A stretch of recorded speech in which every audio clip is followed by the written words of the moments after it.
കോഴിക്കോട് വടകരയിൽ കാരവാനിൽ 2 പേർ മരിച്ച സംഭവത്തിൽ ദുരൂഹതയില്ലെന്ന് പോലീസ്. AC ഓൺ ചെയ്ത് ഉറങ്ങവേ വിഷവാതകം ശ്വസിച്ചതാകാം മരണകാരണമെന്നാണ് പ്രാഥമികമായ വിലയിരുത്തൽ. മലപ്പുറം കാസർഗോഡ് സ്വദേശികളുടെ പോസ്റ്റ്മോർട്ടം നടപടികൾ കോഴിക്കോട് മെഡിക്കൽ കോളേജിൽ നടക്കും.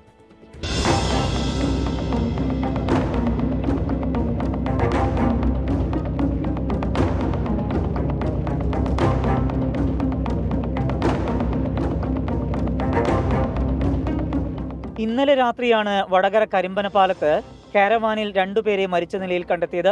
മലപ്പുറം വണ്ടൂർ സ്വദേശിയായ ഡ്രൈവർ മനോജ് കുമാറും കാസർഗോഡ് പറമ്പ സ്വദേശി ജോയലുമാണ് മരിച്ചത്. ഡ്രൈവർ ക്യാബിനിലെ സ്റ്റെപ്പിൽ വീണുകിടക്കുന്ന നിലയിലായിരുന്നു മനോജിന്റെ മൃതദേഹം. പിൻഭാഗത്തെ ക്യാബിനിന്റെ 2ാമത്തെ ബർത്തിൽ കമിഴ്ന്നു കിടക്കുന്ന നിലയിലായിരുന്നു ജോയലിന്റെ വായിൽ നിന്നും മൂക്കിൽ നിന്നും രക്തം ഒഴുകിയ നിലയിലായിരുന്നു. ഫോറൻസിക് വിദഗ്ധരും വിരലടയാള വിദഗ്ധരും പരിശോധന നടത്തി. ഇൻക്വസ്റ്റ് നടപടികൾ പൂർത്തിയാക്കിയ മൃതദേഹങ്ങൾ കോഴിക്കോട് മെഡിക്കൽ കോളേജിലേക്ക് മാറ്റി. സംഭവത്തിൽ ദുരൂഹതയില്ലെന്ന് വടകര ഇൻസ്പെക്ടർ N. സുനിൽകുമാർ.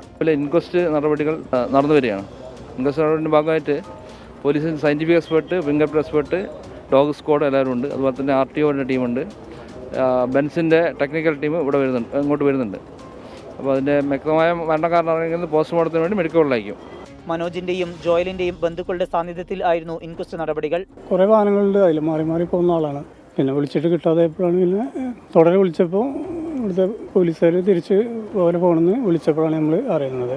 അപ്പോൾ AC അതിൻ്റെ ഗ്യാസ് ലീക്ക് ആയതാവാം എന്നുള്ളൊരു പ്രാഥമികമായിട്ടുള്ള നിഗമനമാണ് ഇപ്പോൾ പോലീസ് പറയുന്നത്. നമ്മളോട് അങ്ങനെ തന്നെയാണ് സൂചന വന്നത്, അങ്ങനത്തെ ആവുമെന്നാണ് പോലീസിന്റെ നിഗമനം എന്നാണ് പറഞ്ഞത്. വാഹനത്തിന്റെ തകരാറാണോ മരണത്തിന് ഇടയാക്കിയത് എന്ന് കണ്ടെത്താൻ ഭാരത് ബെൻസ് സാങ്കേതിക വിദഗ്ധരുടെയും മോട്ടോർ വാഹന വകുപ്പ് ഉദ്യോഗസ്ഥരുടെയും പൊതുമരാമത്ത് വകുപ്പ് ഇലക്ട്രിക്കൽ വിഭാഗത്തിന്റെയും നേതൃത്വത്തിൽ സംയുക്ത പരിശോധന നടത്തും. മലപ്പുറം എരമംഗലം സ്വദേശി നാസറിന്റെ പേരിൽ രജിസ്റ്റർ ചെയ്തതാണ് ഈ വാഹനം. 24 കോഴിക്കോട്.